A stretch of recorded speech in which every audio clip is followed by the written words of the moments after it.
یہ ہے مقبوضہ بلوچستان۔ آج جمعرات 25 مئی سال 2023 ہے۔ بلوچستان ٹوڈے سے آج کے علاقائی خبروں کے ساتھ میں ہوں آپ کا میزبان الیاس بلوچ۔ شبیر کو فوری رہا نہ کیا گیا تو ہم پرامن احتجاج کریں گے اور ریلی نکال کر مقامی انتظامیہ، دفاتر اور دیگر مقامات پر مظاہرہ کریں گے۔ Press conference. تربت میں ایم آئی اہلکار کو ہلاک کر دیا ہے BLF۔ ریاستی اہلکاروں نے BNM تم کے سابق جنرل سیکرٹری کے نخلستان کو آگ لگا دی۔ بلوچ جبری لاپتہ افراد کی بازیابی کے لیے قائم کیمپ کو 5054 دن مکمل ہو گئے۔ اظہار یکجہتی کرنے والوں میں جمعرات کے روز نیشنل پارٹی کے سابق ضلعی صدر حاجی نیاز محمد لانگا و عبدالغفار سمیت دیگر نے آ کر اظہار یکجہتی کی۔ 28 مئی کو یوم سیاہ کی مناسبت سے تمام زونز پروگرامز کا انعقاد کریں گے BSO آزاد۔ مستنگ کھڑکیچہ فائرنگ میں زخمی ہونے والا نوجوان چل بسا۔ کوسٹل ہائی وے پر قابض فورسز کی بس الٹ گئی جس میں ایک اہلکار ہلاک، 27 زخمی ہو گئے۔ ڈیرہ بگٹی کے نواحی علاقہ زین لوٹی میں زہریلی لسی پینے کے باعث ایک ہی خاندان کے 33 افراد شدید الٹی کے باعث بے ہوش ہو گئے۔ کیچ کے مرکزی شہر تربت کے اسکانی بازار آبسر سے گزشتہ روز پاکستانی فورسز کے ہاتھوں لاپتہ ہونے والے شبیر بلوچ ولد بشیر احمد کی ہمشیرہ نے علاقہ مکینوں اور تربت سول سوسائٹی کے کنوینر گلزار دوست کے ہمراہ تربت پریس کلب میں پریس کانفرنس کی۔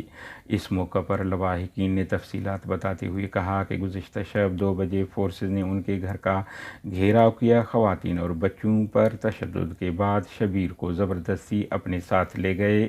اس دوران انہوں نے فائرنگ کی۔ انہوں نے کہا ہے کہ اگر شبیر کو فوری طور پر رہا نہ کیا گیا تو ہم پرامن احتجاج کریں گے اور ریلی نکال کر deputy commissioner catch, commissioner Makran کے دفاتر کے سامنے اور دیگر اہم مقامات پر مظاہرے کریں گے۔ بلوچستان لبریشن فرنٹ کے ترجمان میجر گوہرام بلوچ نے جاری بیان میں کہا ہے کہ سرماچاروں نے بدھ کی صبح 11:20 پر کیچ کے مرکزی شہر تربت کے علاقہ ڈنک میں پاکستانی فوج کے ملٹری انٹیلیجنس MI کے حاضر سروس اہلکار ثناء اللہ سکنیکر خیبر پختونخوا کو فائرنگ کر کے ہلاک کر دیا ہے جس کی ذمہ داری وہ قبول کرتے ہیں۔ انہوں نے کہا ہے کہ مذکورہ MI کا ایجنٹ گزشتہ 6 سالوں سے تربت میں تعینات تھا۔ بلوچ نیشنل موومنٹ BNM تم کے سابق جنرل سیکرٹری تگران کرپاسی کے جلا وطن سیاسی کارکن محمد خان تگرانی کے واقعہ کرپاسی کے نخلستان میں آم کے باغ کو سرکاری حمایت یافتہ افراد نے نظر آتش کر دیا ہے۔ ذرائع کے مطابق اس سے پہلے ان کے خاندان کے دیگر عزیز و اقارب کے ہمراہ اغوا کے واقعات بھی پیش آ چکے ہیں۔ مستنگ کھڑکوچہ میں قبائلی تصادم میں زخمی ہونے والا نوجوان محب اللہ شاہوانی زخموں کی تاب نہ لاتے ہوئے کوئٹہ میں چل بسے۔ آپ کو علم ہے وہ گزشتہ دن کھڑکوچہ آخوری کے مقام پر قبائلی تصادم میں شدید زخمی ہوا تھا جنہیں شدید تشویشناک حالت میں کوئٹہ ریفر کر دیا گیا۔